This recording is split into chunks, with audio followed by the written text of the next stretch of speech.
Sometimes the biggest lessons, the ones that really stick with you, come from these small, almost tragically simple stories. We're going to walk through one of those today. And the goal here isn't just to feel the sadness of it, but to really get its powerful universal message about the moments we just can't get back. Everything, and I mean everything, boils down to this exact time, 11:47 p.m. Just think about that. A single ordinary minute on the clock that for one person became this huge monument of regret. Just keep this time in the back of your mind as we go. And this is where we find our main character, Arav. He's trapped, stuck in this endless loop, basically defined by this one heartbreaking thought. We're actually starting here, at the end, because to really understand how he got to this place, you have to see where he ended up. So let's start in the present, in the immediate aftermath of it all.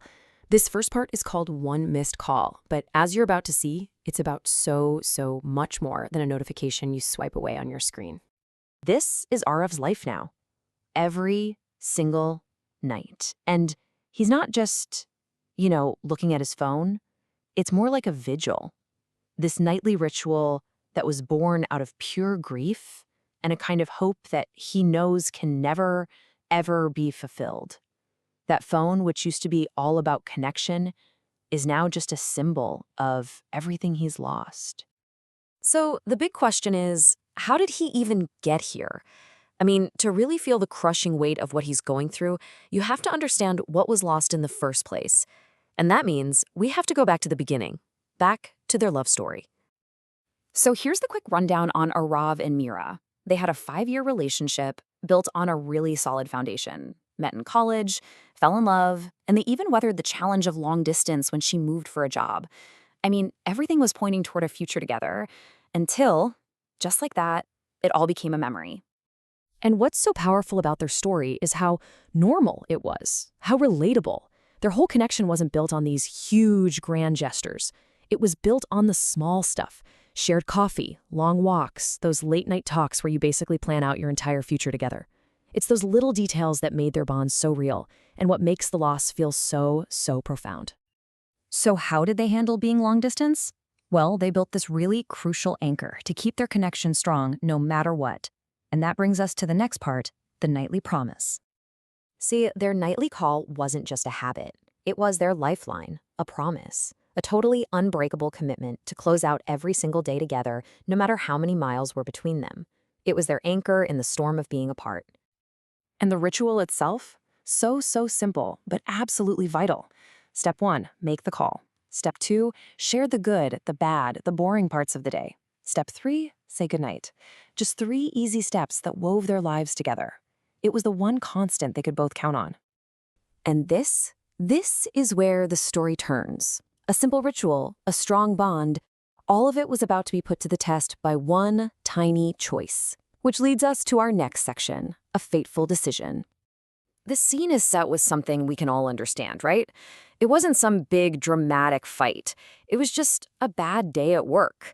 Arav was exhausted, he was frustrated, and he really just wasn't in the mood to talk. It's a feeling we've all had a million times. And here it is, the thought that changed absolutely everything. Mira's call comes in, Arav sees it, and he makes a quick calculation, one that's based on years and years of trust. I'll call her later, he thinks. She'll understand. And it's a totally logical assumption to make in a strong relationship, right? He was leaning on their bond, completely, utterly unaware of what was happening on her end of the line. And this slide just lays out the absolutely catastrophic disconnect.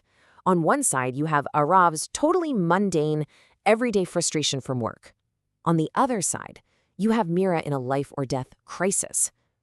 He assumed he had more time. He assumed there would be a later. But for her, out on that dark, rain-soaked highway, her time had just run out.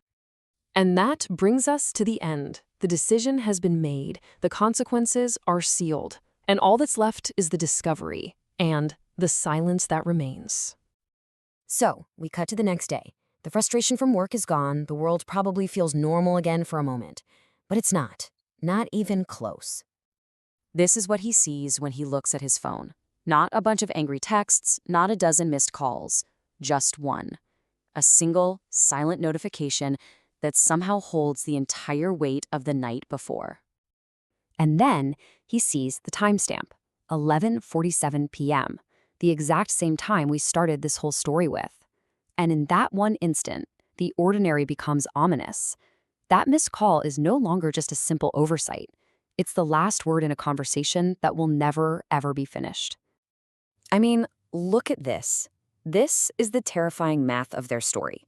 5 years of love, of trust, of connection, all of it undone by a single moment of decision. It's a chilling reminder of just how fragile even the strongest connections can be. So, in the end, this story isn't really just about Arav and Mira. It's a mirror. It forces us to look at our own lives and ask, what calls are we ignoring? What conversations are we pushing off until later? It's this piercing reminder that sometimes later just never comes. So the real question is, what moments are you taking for granted?